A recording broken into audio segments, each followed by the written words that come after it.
পাকের হাবিব জনাব মুহাম্মদুর রাসূলুল্লাহ সাল্লাল্লাহু আলাইহি ওয়াসাল্লাম ইরশাদ করেন, আল্লাহ রাসূল বলেন, আল হুজ্জাজ আল উম্মার, মানে যারা সমস্ত হাজিরা এবং যে সমস্ত উমরাকারীরা, মানে যারা হজ করতে যায় এবং যারা উমরা করতে যায়, ওয়াফদুল্লাহ, তারা হচ্ছে আল্লাহ পাকের প্রতিনিধি। তারা কার প্রতিনিধি বলেন? আল্লাহ। মানে যারা হজ করতে যাবে, উমরা করতে যাবে, কার প্রতিনিধি বলেন? আল্লাহ। আপনি চিন্তা করেন, দুনিয়ায় থাকা অবস্থায় আল্লাহ পাক কাউকে তার প্রতিনিধি বলেন নাই, শুধু বলতে যারা হজ করতে যাবে, উমরা করতে যাবে, তারা কার প্রতিনিধি বলেন? আল্লাহ পাকের। আল্লাহ রাসূল বলেন ওয়াফদুল্লাহ, তারা হচ্ছে আল্লাহ পাকের প্রতিনিধি, তারা হচ্ছে আল্লাহ পাকের প্রতিনিধি। দাআহুম ফাজাবু, তারা আল্লাহ পাকের কাছে যে দোয়া করবে আল্লাহ পাক সাথে সাথে দোয়া কবুল করে নেবে। তারা আল্লাহ পাকের কাছে যা চাইবে আল্লাহ পাক সাথে সাথে হজ এবং উমরাকারীকে সেটা দিয়ে দিবে। সুবহানাল্লাহ। আপনি হজ উমরা করতে যাইবেন, যেই দোয়া করবেন এটা হচ্ছে কি নিজের জন্য। এবার আসেন, আপনার জন্য যদি দোয়া করে, এটা আল্লাহ রাসূল বলেন, ক্বালান নবী সাল্লাল্লাহু আলাইহি ওয়াসাল্লাম, ইয়াগফিরুল্লাহু লিল হাজ্জি ওয়া লিমান নাস্তাগফিরু লাহুল হাজ। আল্লাহ রাসূল বলেন, ও আমার উম্মতরা, হাজী সাহেবরা, নিজের জন্য দোয়া করলে তো আল্লাহ পাক কবুল করবেন। তুমি যে যাওয়ার সময় যে বলছিলে, ভাই দোয়ার মধ্যে আমারও একটু স্মরণ রাখিয়েন, আমার জন্য একটু দোয়া করিয়েন। ওই হাজী সাহেব যদি হজ করতে যাইয়া যদি যেখানে দোয়া কবুল হয়, সেইখানে গিয়া যদি আপনার ব্যাপারটা মনে করে যদি আপনার জন্য যেই দোয়া করবে, আল্লাহ রাসূল বলেন ওই লোকটা, ওই হাজী সাহেবটা দোয়া করতে দেরি, আপনার ব্যাপারে ওই দোয়াটা আল্লাহ পাক কবুল করতে দেরি করবে না। সুবহানাল্লাহ। তাহলে নাম্বার 1, হজ করলে আমাদের কি লাভ হবে? এই যে এত টাকা খরচ করে যাব, 6 লক্ষ টাকা 7 লক্ষ টাকা খরচ করে যাব, কি লাভ হবে আমাদের? হজ করলে কি লাভ হবে, কি ফজিলত? আল্লাহ রাসূল বলেন, ক্বালান নবী সাল্লাল্লাহু আলাইহি ওয়াসাল্লাম, মান হাজ্জা লিল্লাহি ফালাম ইয়ারফুস ওয়া লাম ইয়াফসুক রাজা'a কা ইয়াউমি ওয়ালাদাতহু উম্মু আও কামা ক্বালান নবী আলাইহি সালাতু ওয়াসসালাম। আল্লাহ পাকের হাবিব জনাব মুহাম্মদুর রাসূলুল্লাহ সাল্লাল্লাহু আলাইহি ওয়াসাল্লাম ইরশাদ করেন, আল্লাহ রাসূল বলেন, ও আমার উম্মতরা, তোমাদের যাদের উপর হজ ফরজ হয়েছে, সে যদি শুধুমাত্র কেবলমাত্র আল্লাহ পাককে রাজি খুশি করার জন্য যদি হজ করতে যায়, দুনিয়ার মানুষ তাকে হাজী সাহেব বলবে এই জন্য না, তার নাম লেখার আগে মানুষ আলহাজ লাগবে এই জন্য না, বরং শুধুমাত্র কেবলমাত্র যদি আল্লাহ পাকের রাজি খুশি করার জন্য সে যদি হজ করতে যদি যায়, আর সেইখানে যাওয়ার পর হজের যে সমস্ত নিষিদ্ধ কাজগুলো আছে ওই কাজগুলো সে যদি না করে, আল্লাহ রাসূল বলেন রাজা'a কা ইয়াউমি ওয়ালাদাতহু উম্মু। আল্লাহ রাসূল বলেন, আজকে সে একটু আগে একটা সন্তান যখন জন্মগ্রহণ করলে তার যেরকম কোনো গুনাহ থাকে না, ওই যেই ব্যক্তি আল্লাহ পাককে রাজি খুশি করার জন্য হজ করলো, ওই হাজী সাহেবেরও জিন্দেগির সমস্ত গুনাহ আল্লাহ পাক ক্ষমা করে দিয়ে তাকে মাসুম বেগুনাহ বানাইয়া দেন। সুবহানাল্লাহ। তাকে মাসুম বানাইয়া দিবেন।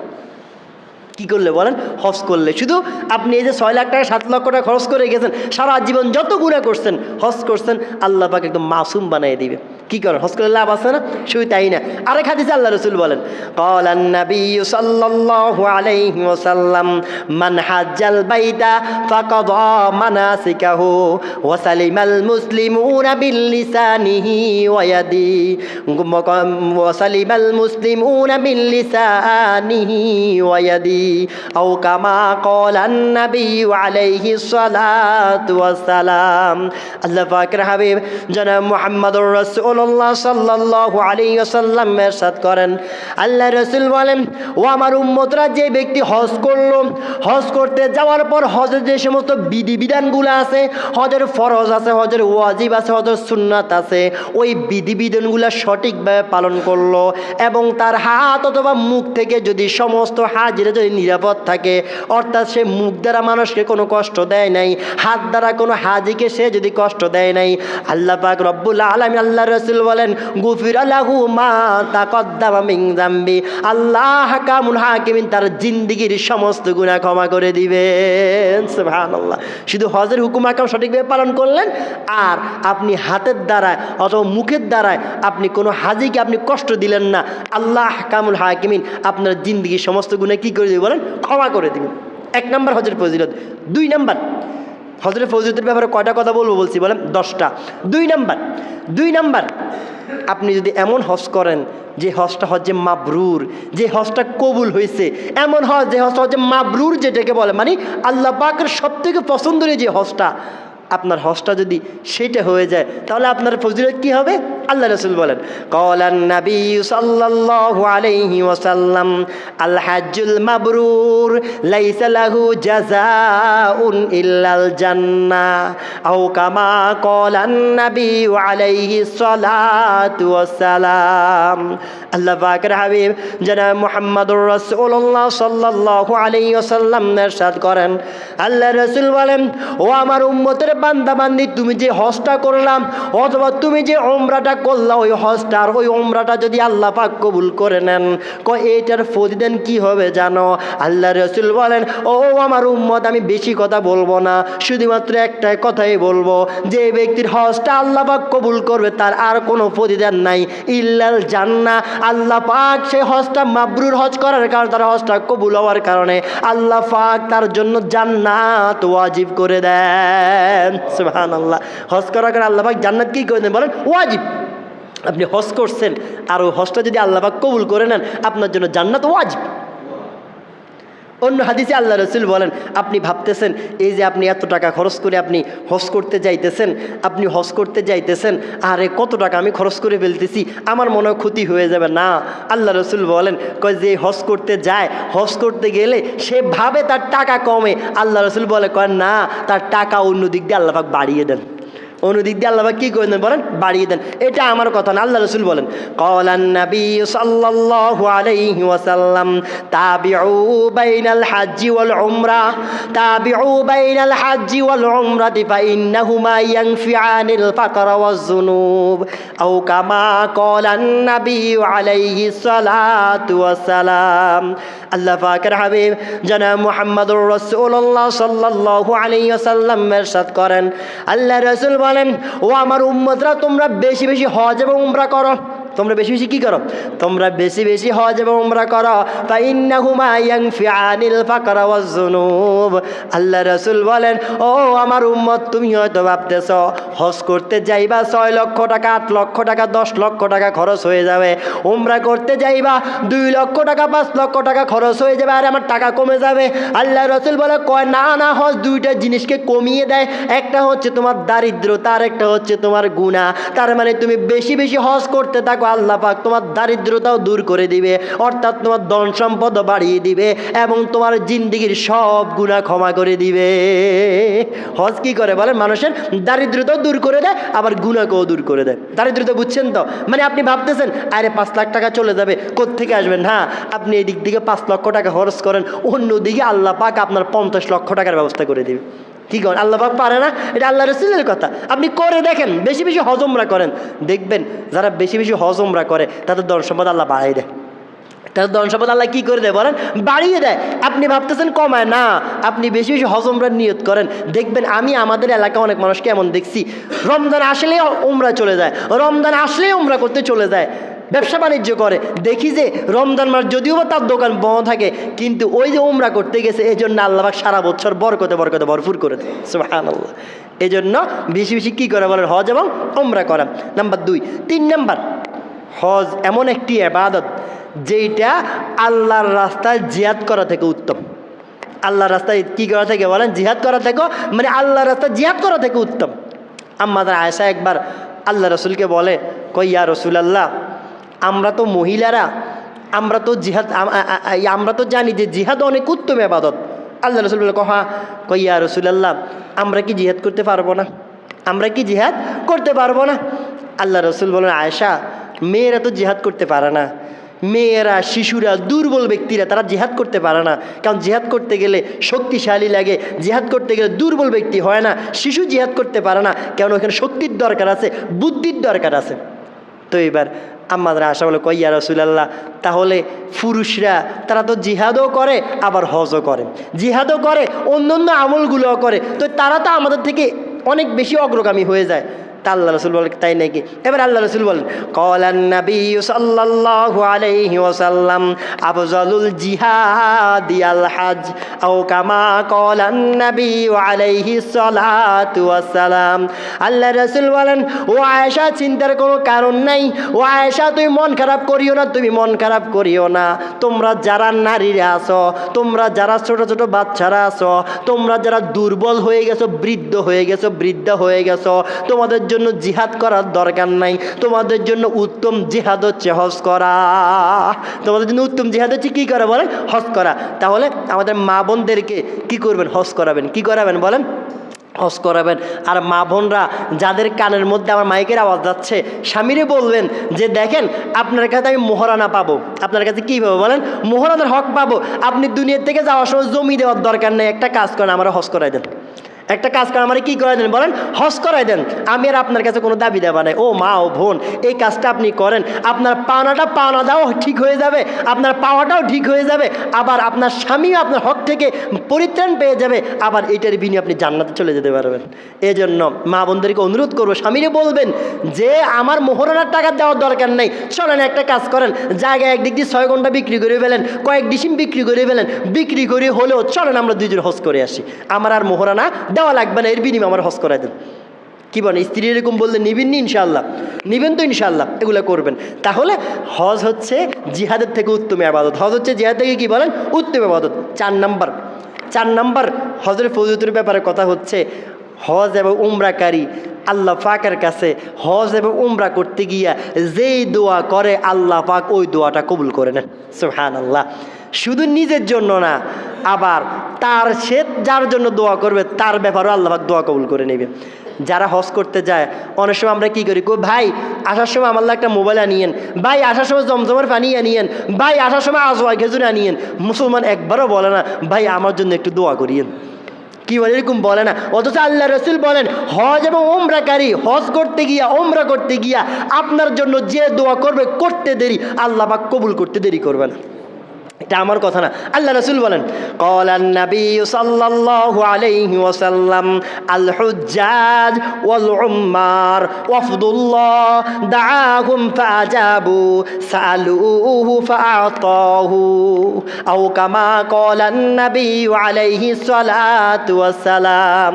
আল্লাহ পাকের হাবিব জনাব মুহাম্মদুর রাসূলুল্লাহ সাল্লাল্লাহু আলাইহি ওয়াসাল্লাম ইরশাদ করেন, আল্লাহ রসুল বলেন আল হুজ্জাজ আল উম্মার মানে যারা সমস্ত হাজিরা এবং যে সমস্ত উমরাকারীরা মানে যারা হজ করতে যায় এবং যারা উমরা করতে যায়, ওয়াফদুল্লাহ তারা হচ্ছে আল্লাহ পাকের প্রতিনিধি। তারা কার প্রতিনিধি বলেন? আল্লাহ। মানে যারা হজ করতে যাবে উমরা করতে যাবে কার প্রতিনিধি বলেন? আল্লাহ। আপনি চিন্তা করেন দুনিয়ায় থাকা অবস্থায় আল্লাহ পাক কাউকে তার প্রতিনিধি বলেন নেই, শুধু বলতে যারা হজ করতে যাবে উমরা করতে যাবে তারা কার প্রতিনিধি বলেন? আল্লাহ পাকের। আল্লাহ রাসূল বলেন ওয়াফদুল্লাহ তারা হচ্ছে আল্লাহ পাকের প্রতিনিধি, তারা হচ্ছে আল্লাহ পাকের প্রতিনিধি। দাআহুম ফাআজাবু তারা আল্লাহ পাকের কাছে যে দোয়া করবে আল্লাহ পাক সাথে সাথে দোয়া কবুল করে নেবে। তারা আল্লাহ পাকের কাছে যা চাইবে আল্লাহ পাক সাথে সাথে হজ এবং উমরাকারীকে সেটা দিয়ে দিবে। সুবহানাল্লাহ। আপনি হজ উমরা করতে যাইবেন, যেই দোয়া করবেন আপনার অনেক সমস্যা, আপনি হজ করতে যান, আর হজের মধ্যে এমন কয়েকটা জায়গা আছে, ওই জায়গা নিয়ে আলোচনা করতে গেলে একটা জুমা চলে যাবে। এমন অনেক জায়গা আছে যেই জায়গায় দাঁড়িয়ে আপনি হাত তুলতে দেরি আল্লাহর কসম আল্লাহ পাক হাতটা নামানোর আগে আপনার দোয়া কবুল করবেন। রাসূলের হাদিস। এমন অনেক জায়গা আছে, 11টার উপরে জায়গা আছে, এমন জায়গা আছে যেখানে হাদিসে হাত তুলতে দেরি হাত নামানোর আগে আল্লাহ পাক দোয়া কবুল করবেন। মিজাবে রহমত আছে, রুকনি ইয়ামানি আছে, এরকম অনেক জায়গা আছে যেখানে আপনি হাত তুলতে দেরি, হাজরে আসওয়াদ আছে, আপনি যেখানে হাত তুলতে দেরি আল্লাহ পাক দোয়া করতে দেরি, দোয়া কবুল করতে দেরি করবে না। তাহলে এটা হচ্ছে কি নিজের জন্য।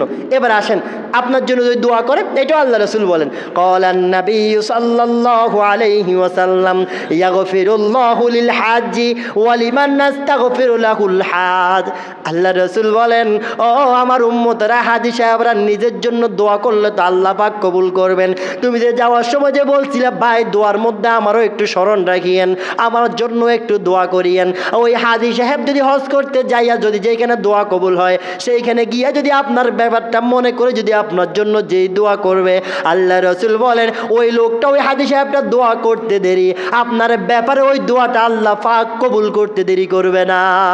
সুবহানাল্লাহ। তাহলে আজওয়া খেজুর আনতে বলিয়েন না, জমজমের পানি আনতে বলিয়েন না, বলবেন যে ভাই মেহেরবানি করে একটু দোয়া করিয়েন, মেহরবানি করে একটু কী করবেন বলেন, দোয়া করবেন। বলবেন যে ভাই আমি এই সমস্যার মধ্যে আছি, আপনি তো হজ করতে যাবেন, খানায় কাবার সামনে দাঁড়িয়ে আমার তো যাওয়ার মতো সামর্থ্য নাই, ভাই ওইখানে দাঁড়িয়ে একটু আমার জন্য একটু দোয়া করিয়ে।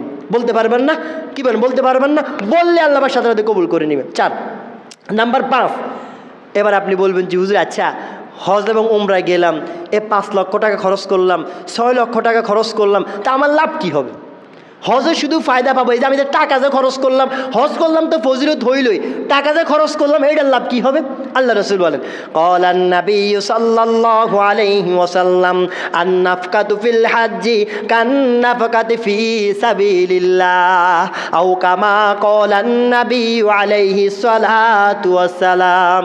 আল্লাহ পাকের হাবিব জনাব মুহাম্মদুর রাসূলুল্লাহ সাল্লাল্লাহু আলাইহি ওয়াসাল্লাম ইরশাদ করেন, আল্লাহ রসুল বলেন ও আমার উম্মতরা হজ করতে গিয়ে তুমি যে 1 লক্ষ 5 লক্ষ 6 লক্ষ টাকা যে তুমি যে হজ করতে গিয়ে যে খরচ করলা, হজ করার যে সওয়াব এটা তুমি পাবাই। আর এই যে 5 লক্ষ টাকা 6 লক্ষ টাকা যে তুমি খরচ করলা এটার ফজিলত কি জানো?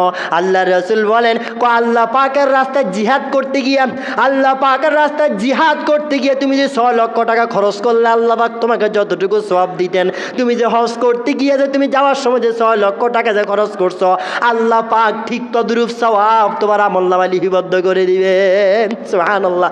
মানে জিহাদ করতে, জিহাদ বুঝছেন তো, জিহাদ করতে গিয়ে মানে আল্লাহ পাকের রাস্তায় জিহাদ করতে গিয়ে যদি আপনি 6 লক্ষ টাকা খরচ করলে যতটুকু সওয়াব হইতো, হজ করতে যাওয়ার সময় আপনি যে 6 লক্ষ টাকা খরচ করতে যাচ্ছেন ঠিক ততটুকু সওয়াব আল্লাহ পাক আপনার আমলনামায় দিয়ে দিবে। কত সুন্দর কথা। কি বলেন, হজ করতে যাওয়ার দরকার আসেনি? বলেন টাকা খরচ করার দরকার আসেনি? হ্যাঁ করবেন, করবেন। আরও শুনেন, আল্লাহ রাসূল বলেন এবার আসেন আপনি হজ করতে গেলেন, যাওয়ার সময় হাজী সাহেবরা তালবিয়া পাঠ করে, তালবিয়া বুঝুন তো না, লাব্বাইক আল্লাহুম্মা লাব্বাইক লা শারীকা লাক, আপনি যে এইটা যে পাঠ করবেন এইটার লাভ কি? এক সাহাবী আল্লাহ রসুলকে বলেন ক্বালা আইয়ুল আমালি আফযালু ইয়া রাসূলাল্লাহ।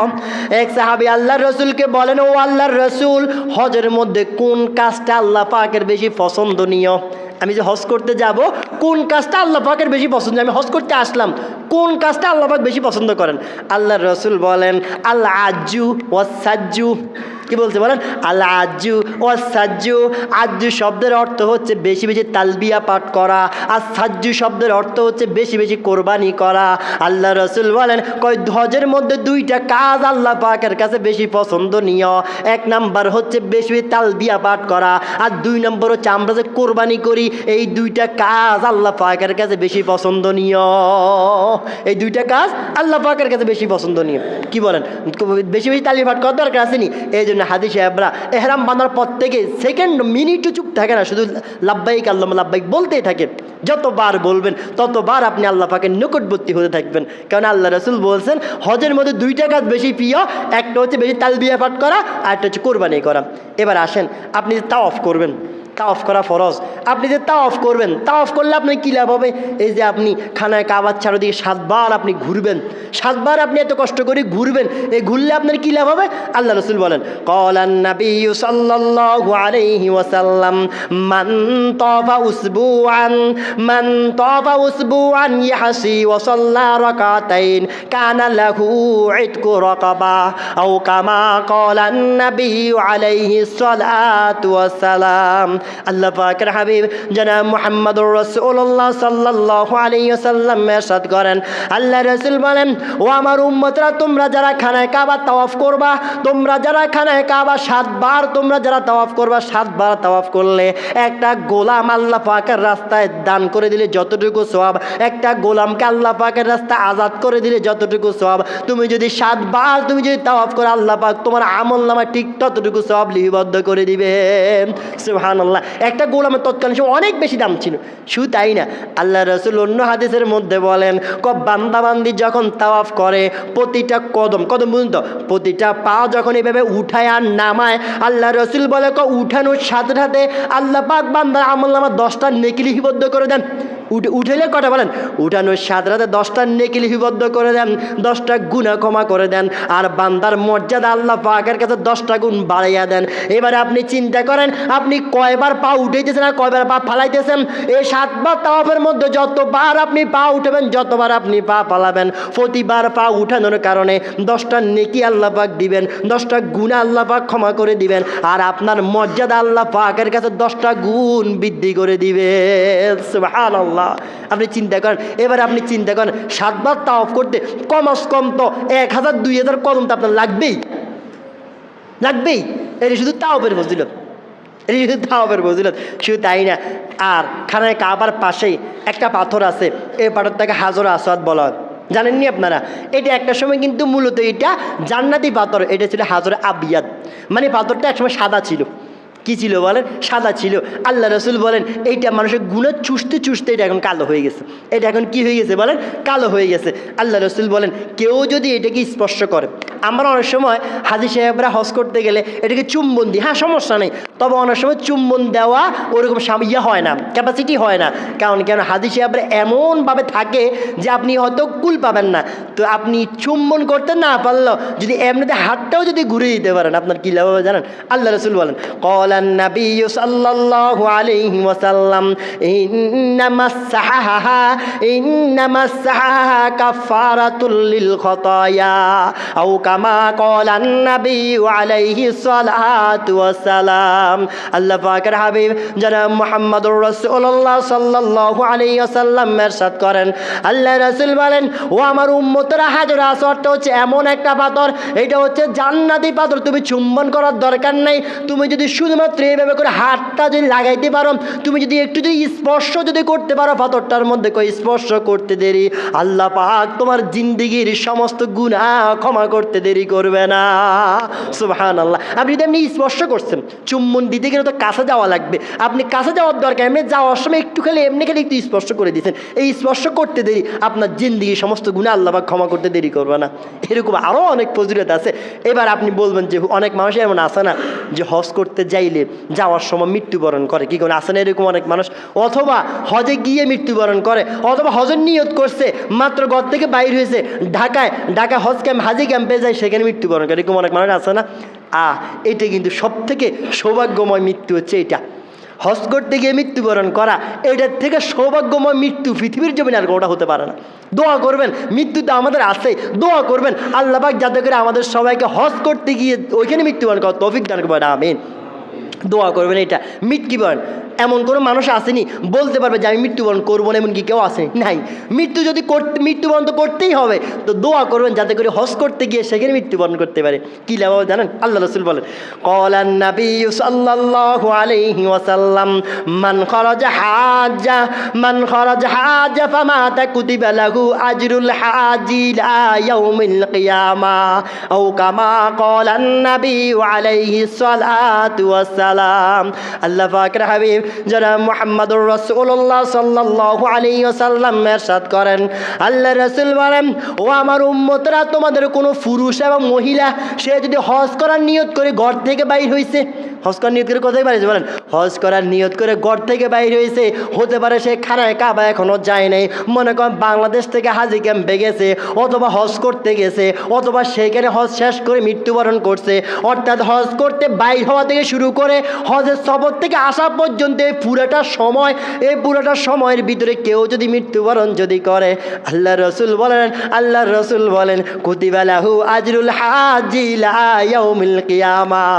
আল্লাহ রসুল বলেন কয়েকটা লোক কিয়ামত পর্যন্ত হজ করলে তার যতটুকু সওয়াব হবে, আপনি যে হজের সফরে যে মৃত্যুবরণ করছেন, কিয়ামত পর্যন্ত আল্লাহ পাক প্রতিদিন আপনার আমলনামা হজ করার সওয়াব লিপিবদ্ধ করতে থাকবেন। সুবহানাল্লাহ। মানে আপনি মৃত্যুবরণ করছেন, মনে করেন আজকে একটা কথার কথা মনে করেন আজ থেকে কয়েকশো বছর পরে মনে করেন কেয়ামত হয়েছে, এই কেয়ামত পর্যন্ত প্রতিদিন কবুল হজের সব আল্লাহ পাক আপনার আমলনামায় লিখতে থাকবে। সুবহানাল্লাহ, এর থেকে খুশ নসিব, এর থেকে সৌভাগ্যের আর কি হতে পারে। দোয়া করবেন সবসময় আল্লাহর কাছে, নিরিবিলি যখন থাকবেন, রাতের অন্ধকার যখন উঠবেন, আল্লাহর কাছে দোয়া করবেন যে আল্লাহ হজ করতে যাওয়ার তৌফিক দান করেন, আর আল্লাহ মৃত্যু তো দিবেনই, একটু মেহেরবানি করে হজের সফরে আমার মৃত্যু দিয়েন, হজের সফরে মৃত্যু দিন। এই দোয়াটা আল্লাহর কাছে করবেন। যদি আল্লাহ যদি নসিবে যদি আপনার যদি থাকে আর আপনি যদি হজের সময় যদি মৃত্যুবরণ করেন, কেমন পর্যন্ত হজের সফর লিপিবদ্ধ হবে। বুখারী শরীফের এক হাদিসে আল্লাহর ইবনে আব্বাস রাদিয়াল্লাহু তাআলা বর্ণনা করেন, এক সাহাবী আল্লাহ রসুলের সাথে আরাফার ময়দানে হজ করতেছে। আরাফার ময়দানে কি করতেছে বলেন? হজ করতেছে। তো ঘোড়া দৌড়াইতেছে, দৌড়ানোর একটা পর্যায়ে সে ঘোড়া থেকে পড়ে গেছে। ঘোড়া থেকে কী হয়ে গেছে বলেন? পড়ে গেছে। তার ঘেড়িটা মুচকে সে ওইখানে মৃত্যুবরণ করছে। সে ওখানে কী করছে বলেন? মৃত্যুবরণ করছে। এবার আল্লাহ রসুল বলেন, ও আমার সাহাবারা, তাকে গোসল দাও, গোসল দিয়ে তাকে 2টা কাপড় পরাইবা। কয়টা কাপড় পরাইবে বলেন? 2টা। কিন্তু আমরা জানি পুরুষ মৃত্যুবরণ করলে কয়টা কাপড় লাগে কাফনে? 3টা। কয়টা লাগে? 2টা। কিন্তু আল্লাহ রসুল বলছে তাকে দিবে 2টা। তাকে দিবে কয়টা বলেন? 2টা। সাহাবায়ে কেরাম বলে কেন? কাছে দিতে থাকো, 2টা কাপড় দিবা, তারপর তাকে কোনো সুগন্ধি লাগাইবা না। কিন্তু মানুষ মৃত্যুবরণ করলে সুগন্ধি লাগানো সুন্নাত, কিন্তু বলছে তাকে সুগন্ধি লাগাইবে না। মানুষ মৃত্যুবরণ করলে আমরা মাথাটা ঢেকে রাখি। মাথা কি রাখি বলেন? ঢেকে রাখি। কিন্তু আল্লাহ রসুল বলে তার মাথা ঢাকবা না, তার মাথা কি করবে না বলেন? ঢাকবা না। তার কারণ কি জানেন? হজ করতে গেলে হাজী সাহেবদের জন্য সুগন্ধি লাগানো নিষেধ। সুগন্ধি লাগানো কি বলেন? নিষেধ। মাথা ঢাকা নিষেধ। আর হজের মধ্যে কয়টা কাপড় পরে বলেন? 2টা। 2টা, একটা পরে আর একটা গায়ে দেয়। তা আল্লাহ রসুল বলে, ও আমার সাহাবী, তাকে এমনভাবে তোমরা দাফন করো, এমনভাবে দাফন করো যাতে করে কিয়ামতের দিন সে যখন উঠবে সারা হাসরবাসীরা দেখে বুঝবে যে এই লোকটা হজ করতে গিয়া হজের সফর অবস্থা সে মারা গেছে। এই জন্য তোমরা তাকে একদম মানে হজের মতো করে 2টা কাপড় দাও, আর মাথার মধ্যে ঢাকবা না, তাই কোনো সুগন্ধি লাগাইবে না। চিন্তা করেন কত সৌভাগ্যের বিষয়। আল্লাহ পাক আমাদেরকে হজে গিয়ে মৃত্যুবরণ করার তৌফিক দান করবেন, আমিন। আচ্ছা, সর্বশেষ কথা, আরাফার ময়দানে আমরা অবস্থান করতে হয়। হজ করতে গেলে আরাফার ময়দানে কিছু সময় হলেও অপেক্ষা করতে হয়, না হলে হজ হয় না। ইনশাল্লাহ সামনের জীবন হজের ফরজ ওয়াজিব আলোচনা করবো, তখন বলবো। এই আরাফার ময়দানে আপনি যদি গিয়ে যদি অবস্থান করেন, আপনার কী লাভ হবে জানেন? আল্লাহ রসুল বলেন, যারা হজ করতে গিয়া আরাফার ময়দানে অবস্থান করবে, মানুষগুলো দুনিয়াতে অবস্থান করে, আর আল্লাহ আহকামুল হাকিমিন এই সমস্ত মানুষের ব্যাপারে ফেরেশতাদের কাছে গর্ব করতে থাকে, বলেন সুবহানাল্লাহ। আর যতক্ষণ বান্দা বান্দি সেখানে থাকে, ততক্ষণ আল্লাহ পাকের রহমতের বেষ্টনী দিয়া তাদেরকে ঘেরাও করে ফেলে, বেষ্টনী দিয়ে ঘেরাও করে ফেলে। তো এই হজ করতে যাওয়ার দরকার আসেনি বলেন? আসেনি বলেন? তাহলে